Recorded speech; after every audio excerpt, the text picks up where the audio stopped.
Hi, everyone. Welcome to All About the Joy. This is Carmen Talk.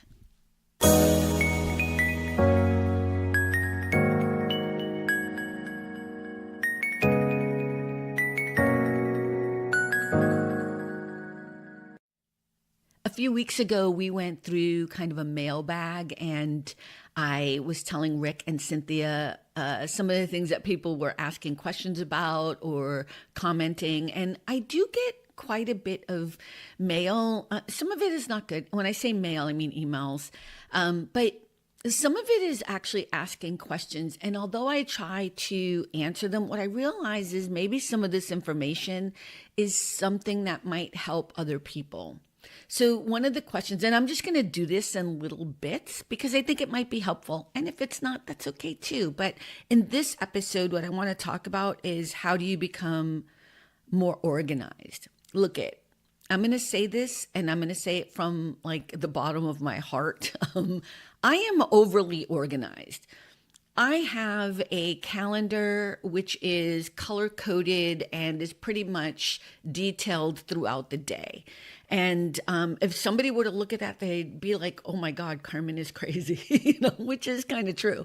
But it is who I am. I have always been very organized. I am one of those people that since I was a little kid, I make my bed every single day, even to this day. Even if no one is going to be coming into my home, my apartment is always in perfect condition. It's always perfectly organized. The reason why I'm stressing this so much is because there are bad parts to that too, Although I do like spontaneity, I'm not really someone who, I don't really love it is what my point is.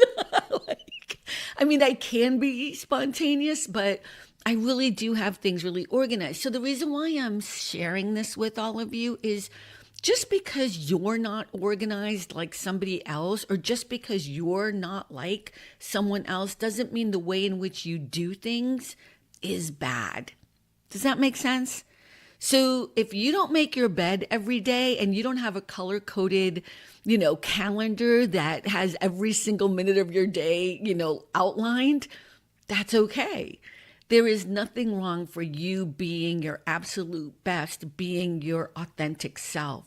So don't get it twisted, right? Don't get it confused that somehow because you don't do something the way someone else does it, you're doing it wrong. Actually, I would say that's not the problem at all.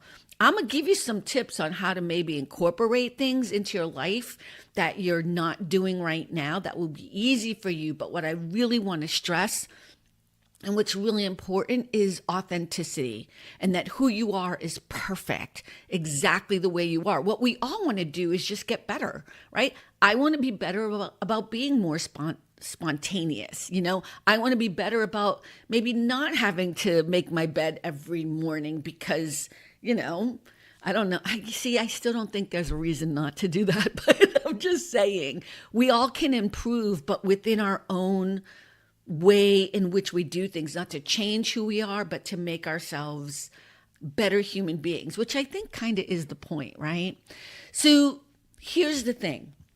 The way you can incorporate, so this specific email that somebody sent me was they want to start working out, and they know that in the past I've done marathons and 10Ks and mud runs. And, after I couldn't dance for a long time, once I realized that my dancing quote unquote career was over, I had to make some changes.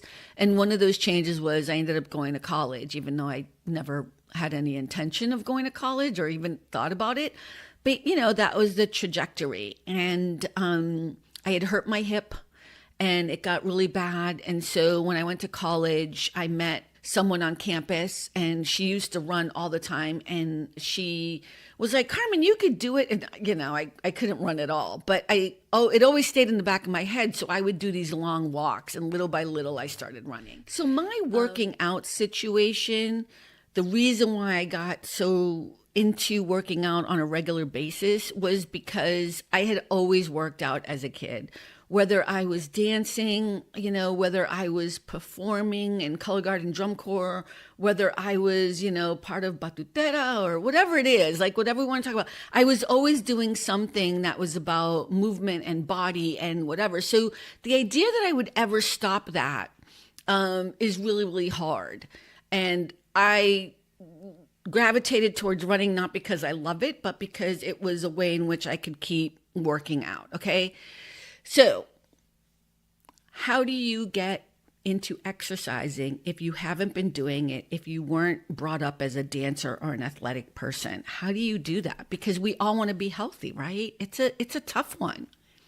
Here's what I would suggest. Number one, not everyone needs to be a runner. And like I just mentioned, I hated running. You know what I mean? I still hate running. So think about what it is you want to do. There are so many different ways in which you can work out if that's your goal. But this is really about incorporating anything you want to start doing in your life. So this is the way you do it. You don't turn around and start color coding your calendar and doing every single day of how you're going to spend your minute, because you will fail. I promise you, you will fail, because we can't change the trajectory of who we are quickly. It takes time. And I think there's some statistic, and I'm not sure how actual this is, but there's something about it taking 21 days for you to develop a habit. So if it takes 21 days for you to develop a habit, what I would say is, because I don't know if that's really true. I don't know if it takes me 21 days. It might actually take me longer on some things. It might take, like, for example, I used to smoke, which I know people find that to be weird, but it did not take me 21 days to stop smoking. Do you know what I mean? Like, it took me not being around people who smoked, and it was me moving. I didn't move to California because I wanted to stop smoking, but the fact that I moved here and didn't know anybody was really helpful, because all the people I hung around with. So that wasn't 21 days, right, to break a habit. So, or to develop a new habit, because I like to see the positives, not the negatives, right? So what I would say is, regardless of whatever that statistic is, because you are a unique individual, it might take you 3 days. It might just take you 3 days. It might take you 2 months. It doesn't matter. It's all about the intention and the try. And every time you fail, you've got to get right back up. So that's the trick. Doesn't matter how many times you fail, as long as you keep getting up and starting over again. And I'm saying that more for me than any of you right now, but that is really true, okay? So here's what you do. If you want to start working out and you don't have time, because here's the thing. People think about exercising, and it's like, I have to drive to the gym. So I have to get my bag together. I have to drive to the gym. I have to be at the gym for at least an hour, get on the treadmill, do weights, blah, blah, blah, whatever, take the yoga class, blah, blah, blah, whatever. And then I have to get back in my car, go back home, get dressed and go to work. That's a lot of time. That's a lot of time. And I have to tell you, it's not necessary. It's not necessary, not at the beginning of this process at all. You want to get to the place where you're so excited to go to the gym and spend all that time that you do it, not because you have to, but because it's become part of your ethos, right? It becomes part of who you is and who you are. So what I would say, the way to start this, really simple, incorporate it into your everyday life already, where you're only adjusting a few minutes of things a day. So this is how I would tell you to start, okay? When you go to the grocery store to buy food, do not park as close as you can to the doors of the grocery store. I know this is going to sound so obvious, but I'm telling you, this will help you, okay? Park as far away as possible.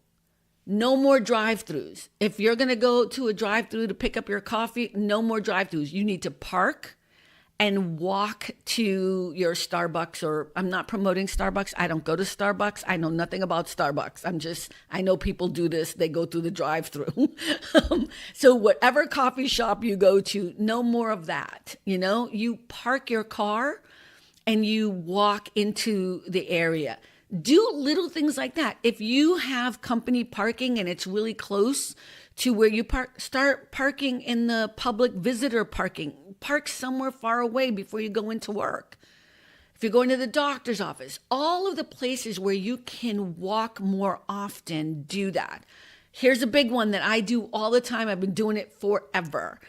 Do not take escalators anymore. Do not take elevators. Now, don't be ridiculous. I don't want to get the emails. Well, I can't go up 18 flights of stairs or whatever. Okay, no one's saying that, okay? No one is saying you need to do that. But what you can do is go up 4 flights of stairs or 3 flights of stairs and then take the elevator from there, right? What you want to start doing is incorporating exercise into your everyday life in minutes, in little minutes, instead of trying to do 3 hours of a chunk of a day before you go to work or after you go to work. I would say that would be the better way to do it. Let me tell you something. I never take an elevator.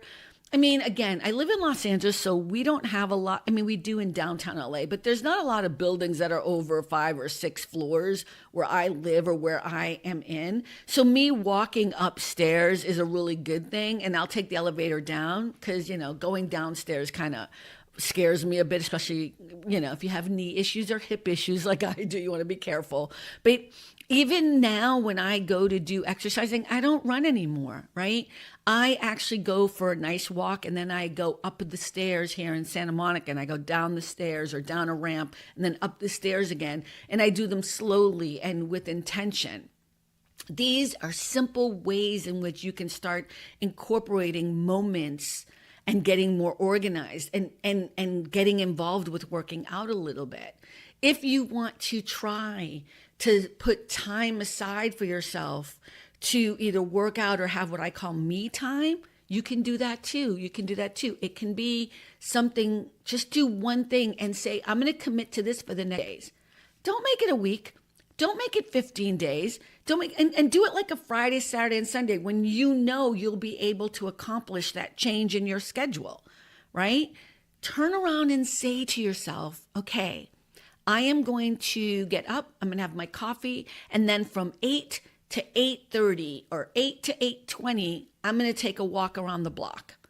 Or from 8 to 8:30, I'm going to walk on my treadmill or whatever it is you have, Or maybe you're going to decide that when you get up from 8 to 8:30, after you have your coffee or whatever, and it's a Saturday morning or whatever, you're going to just sit and take that time to be all about you and think about what it is you want to do for the rest of the week. Intentionally, without your cell phone, without the TV on, without anybody interrupting you.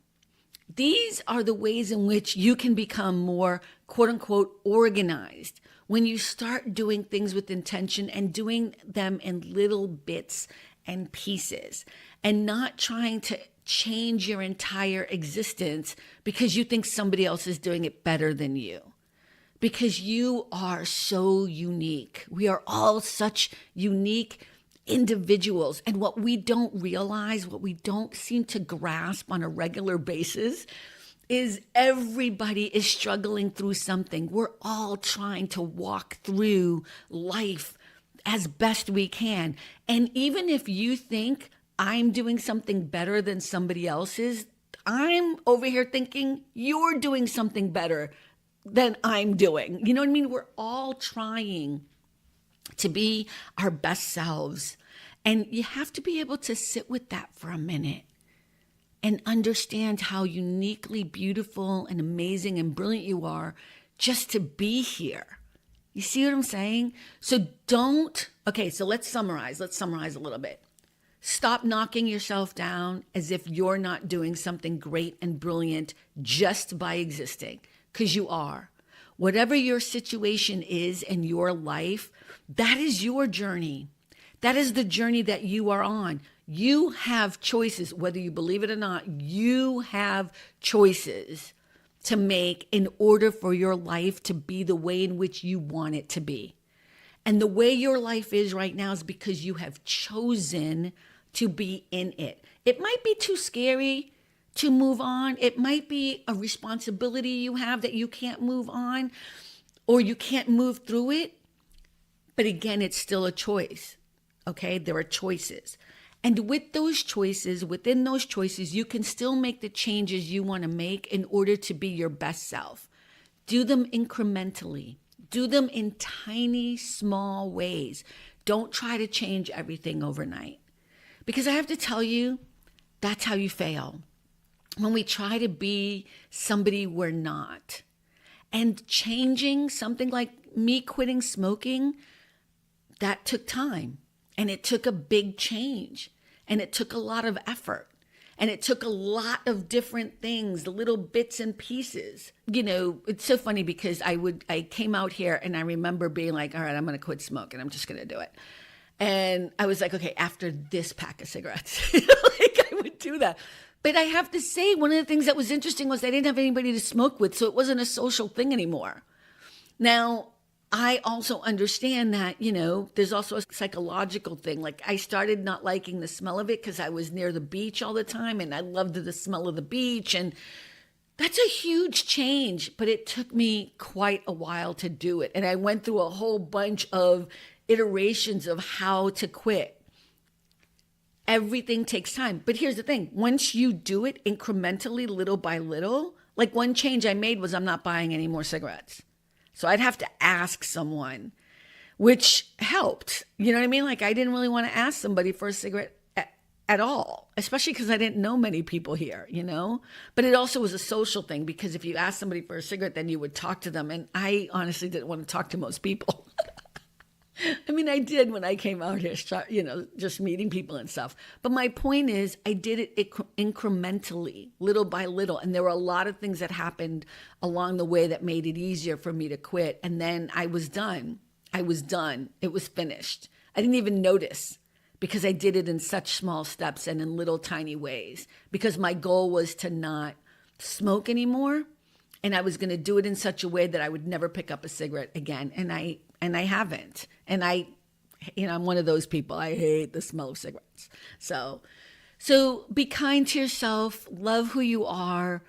Be a person who understands that you are uniquely brilliant and authentically who you're supposed to be, even in this moment, no matter what is going on in your life right now, no matter how tragic, how horrible, how sad, no matter what your health issue is, no matter what you think is going on in your life, this is exactly where you're supposed to start from right here in this moment and this time. And you got this. You got this. Whatever that next step is for you, you got this, right? And remember, you are lovely. You are beautiful. You're supposed to be here. We're excited that you're here.